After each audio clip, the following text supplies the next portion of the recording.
Hello, my name is Antonio Olivero and I work at LaGuardia Community College's Student Financial Services office. Today we're going to present our budgeting workshop. It's part of the Smart Money Financial Literacy series. So with that, let's get started. The learning objectives for today's workshop. We want you to learn on how a budget can be aspirational. Learn techniques to help you with the budgeting process, and understand how budgeting can help you manage your money so you can pay your bills on time. So, 6 foundation concepts that we'll be speaking about during this workshop. So the first one is budgets and budgeting, how it can be aspirational. A lot of times people think of the budgeting process as being tedious and it's just not pleasant. Well, I don't look at budgeting that way. I look at budgeting as something that I would like to attain in my life. Like, for example, maybe a car, or maybe saving enough to have the ability to pay for my first 2 months security for a new apartment, or eventually maybe saving enough to have a down payment for a home, or saving enough so that I can retire comfortably. So that's what I think about when I think about budgeting, because it's going to hopefully help me manage my money so that I can save enough so that I achieve something that I really look forward to. That could be a vacation, right? You're thinking about maybe going to Europe or going to Disneyland. Well, instead of doing it on credit, if you have a budget and you save enough over 12 months or some period of time, you may be able to achieve that goal. So that's the way I like to start thinking about the budgeting process. The second concept I want to speak about is living your budget. The budget is something that I look at my budget maybe 2 or 3 times a week, or at least 4 or 5 times a month. Why? Because things change, and we're going to show a budget in a little while, and you'll get to understand what I mean about living your budget. Because sometimes you may have to do adjustments, and these are things that are going to affect your life. So you have to think about that concept of, living your budget. The third one is pay yourself first. It's a famous adage in financial literacy. The first person that you pay each pay period or each month, who should that be? A lot of people say it's yourself, and you should be the toughest bill collector you ever met. Why? So you have some money in savings so that you have it for a rainy day, or you may be able to save for some of the things we spoke about earlier, or you can start to think about investing. And then your money can, you not only work, to save, but now your money may be able to work for you also by receiving, interest income or dividend income. That adage of pay yourself first is an important one. Now, it's not always possible. You may have a month that things are tight, but really try to stick to that, because that's going to help you for the future. And then fixed versus flexible expenses. We'll talk about that a little bit more when we look at a couple of budgets.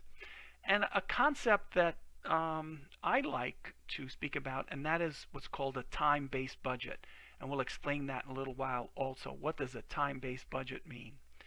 And last is attacking expenses through the budgeting process so that you free up money, hopefully, by changing some things that you're doing, and that may enable you to save more for the future. But the concept of attacking your expenses.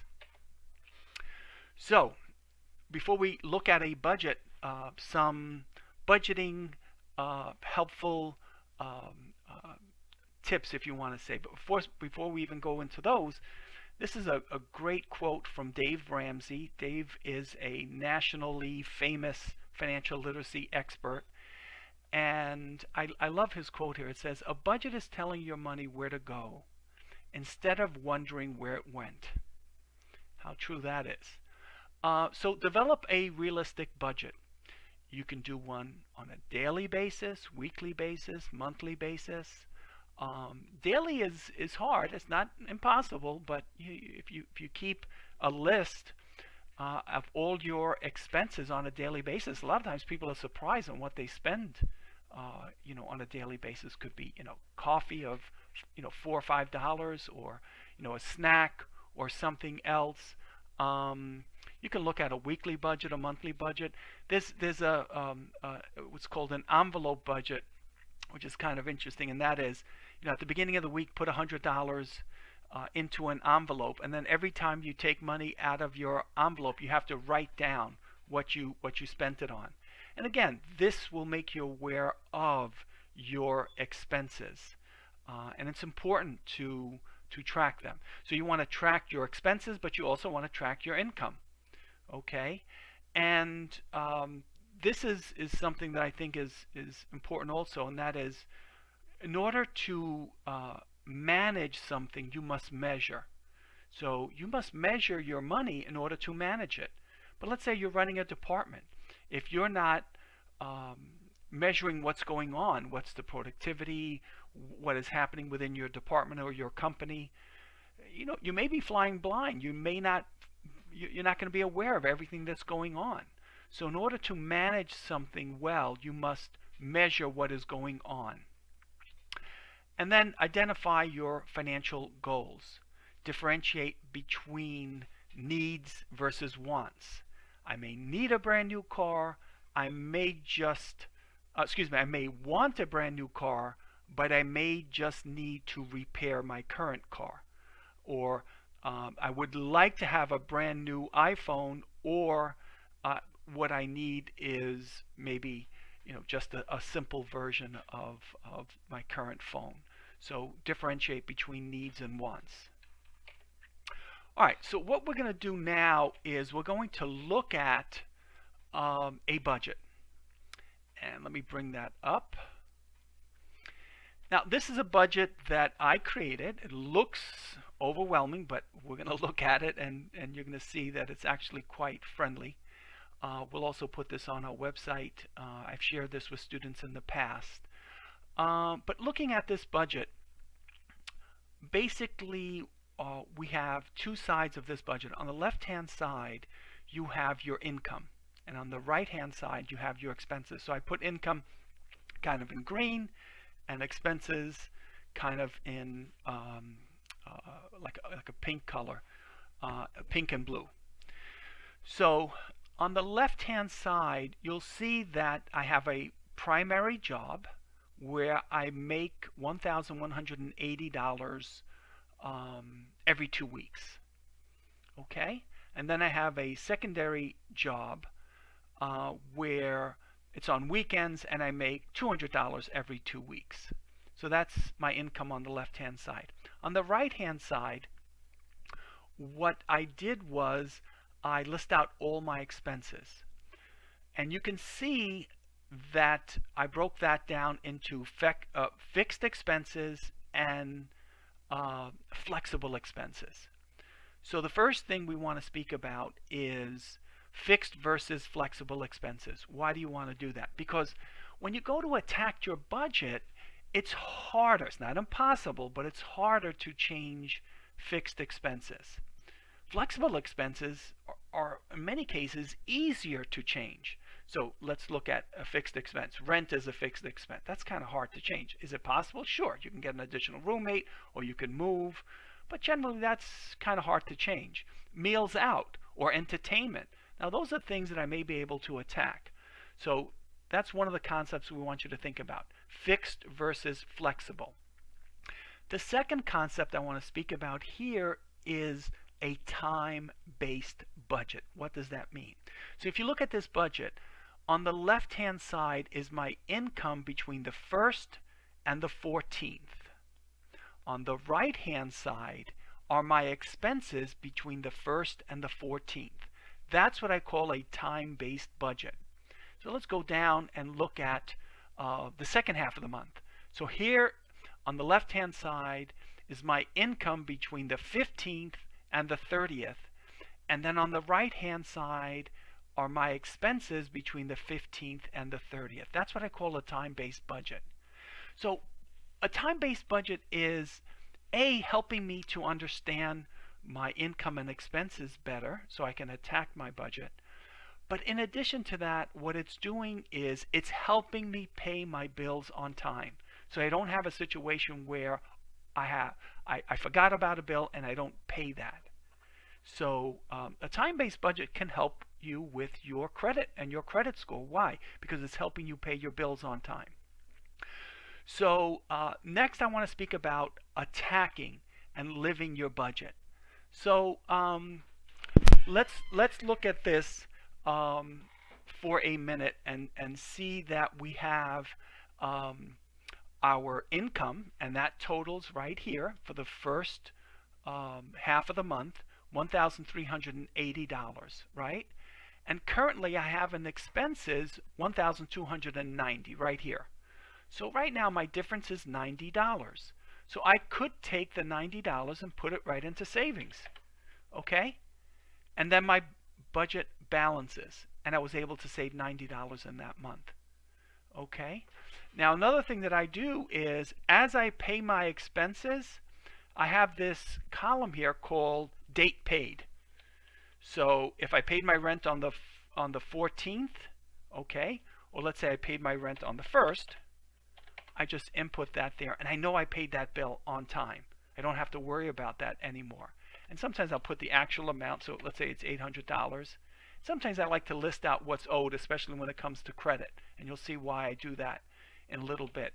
But I'll just do one more of these. So again, on January 3rd, I paid that bill on time. Oops, January 3rd. I paid that bill on time, and that was $100. And I can do that for all my expenses so I don't miss any, especially these credit cards. I want to make sure I pay those on time. Okay? So now let's go to the second half of the month, because I want to just add a couple of variables to this budget a little bit, right? We know again on the left hand side is the income, on the right hand side is the expenses. But when I look to live my budget and attack my budget, I want to find some more savings. So right now in savings I have the potential of $30. Okay? So that's what I have so far. Let me just bring this right up here so we can see. Okay, I think that's better. So far I have $30 in savings I could potentially have. But I want to attack my budget. Okay, so wait a second. Even in a fixed expense, I'm paying $70 a month for cell service. Well, what if I change that and maybe go to a different provider and get that down to $35? Okay. How about cable or internet? Well, there's this whole concept of cutting the cable cord, right? Some people are using services like Hulu or Sling or these different types of services, and this is one that I was able to cut my budget. I went from paying close to $200 in cable, phone, and internet, and I got that down to about $100. So that's something you may want to look at. So let's just say I saved $50. I saved $10 there and brought that down to $50. Okay, so that's what's called attacking and looking at your budget constantly to see where you can have savings. So right now I'm up to potential savings of $75. But wait, there's more. Okay, I have a student loan payment of $150 a month. Okay, I see that. And I have a credit card that I'm generally paying, let's just say $250 a month. Or let's just say that's $50 a month and I owe $250. Okay, so well, let's say this one here I owe $1,000 and it's $50 a month. Okay, so when I look at this budget, what happens if I were to attack credit card 3? And let's say over 2 months I pay $125 each, and I zero this one out because eventually over 2 months I don't owe the $250. Okay, so I found another $50 in my budget. Okay, so right now I'm able to save about $325 in this example. Okay, so those are the concepts that I wanted to go over. So we spoke about them earlier. Let me bring them back up. The first one is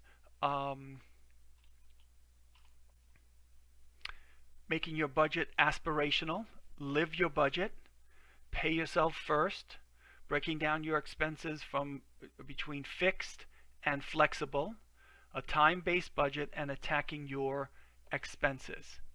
I also want to bring up a handout that's going to be available on our website.